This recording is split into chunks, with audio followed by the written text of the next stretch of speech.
Hey, I'm Jamie, I'm Blake, and we're Blamey. and today we're talking about our favorite book in 2021. I guess that we read in 2021? Yeah. So I suppose this could be books we finished previously but reread in 2021 as well. Oh, is that yours? Um, You picked a reread for your favorite? no, maybe. All right, so I'm going to throw out a few that are in contention for me, and you can do the same, and then we can talk through why we are picking the one that we're picking. So I'm going to go 3. So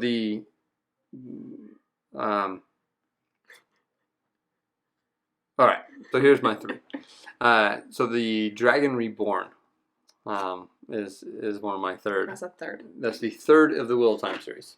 I thought about going with Shadow Rising, which is a phenomenal book, but I think Dragon Reborn has a better ending and payoff there.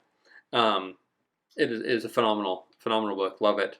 Have always loved it, and rereading it this year was a treat. The second one I go with is Ship of Magic, and it's the second in the Live Ship Traders by Robin Hobb. That was an awesome one. Another one that I read this year that I loved, and this is just because it fits well with me, is a book called, I can't remember it. Dang it. What's the title?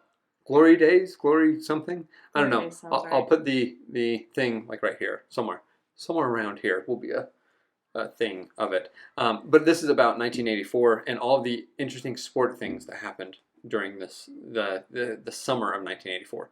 Tons of fascinating sports stuff happened that year.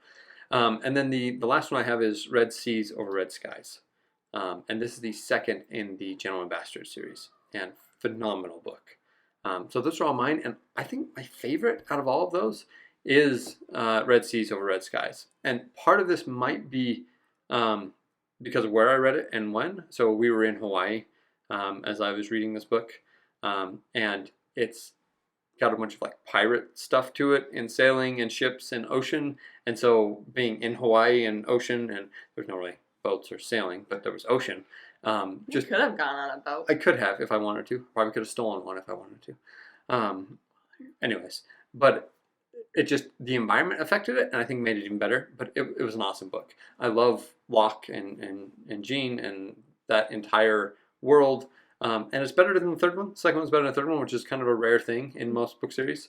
And it just is a really solid beginning to end book series and I guess book that I really, really enjoyed. All right, what are yours? Well, here's the problem. Yes. I can really only come up with 2. Okay, I'm going to guess here. You just watched me write them down. The Book Thief? I did not write that. I did not. The Book Thief, and the other one I just saw, that wasn't my guess. What was your guess? Midnight Library.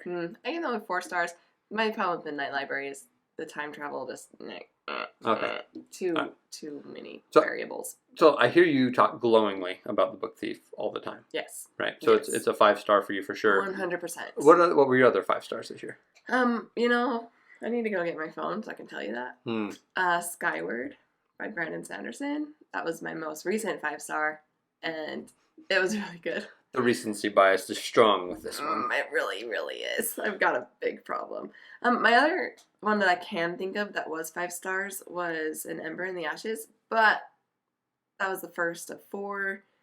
The other 3 just kind of slowly got worse and worse, and it did not end well. So that one is like tainted, and that 5-star just doesn't seem as full 5 anymore, if that makes sense. So I have a hard time saying that was my favorite.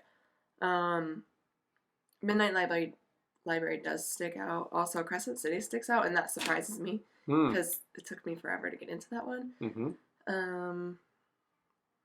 Golly, I'm probably missing one, and it's probably getting its feelings hurt right now, but Book Thief and Skyward, I think, are my 2 favorites this year. I'm just going to say Wheel of Time's getting its hurt feelings right now. Listen, I read the 5th one this year.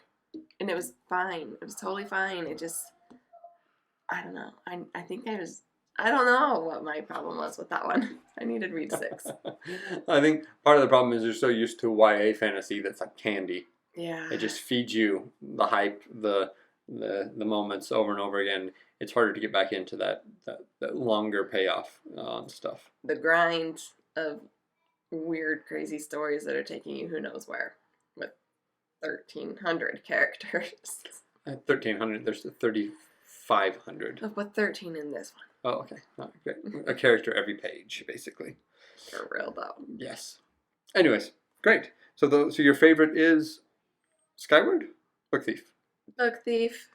Book I Thief. think it's got to be Book Thief. So 10 years from now, if you were recommending a book from somebody, you think The Book Thief is the one that's going to remain I do. out of there? But, like, read Skyward, too, because it was really good. I'm excited. I need to read the second one and third one, like, this month. Next month. Mm-hmm. I'm excited. Like, they're phenomenal books. I'm excited to read the third one because it just came out. I don't know, but it's going to be a quadrilogy? Quadrilogy. Isn't that what it's called? And quartet. A quartet, like a string quartet. Anyways, there's 4 of them that are coming out. Oh, and I'm so sorry. whoa, as Jamie breaks her watch on my desk. Actually, my ring. Oh no, that's worse. All right, well, I guess this cost us a lot of money to make this. So like and subscribe.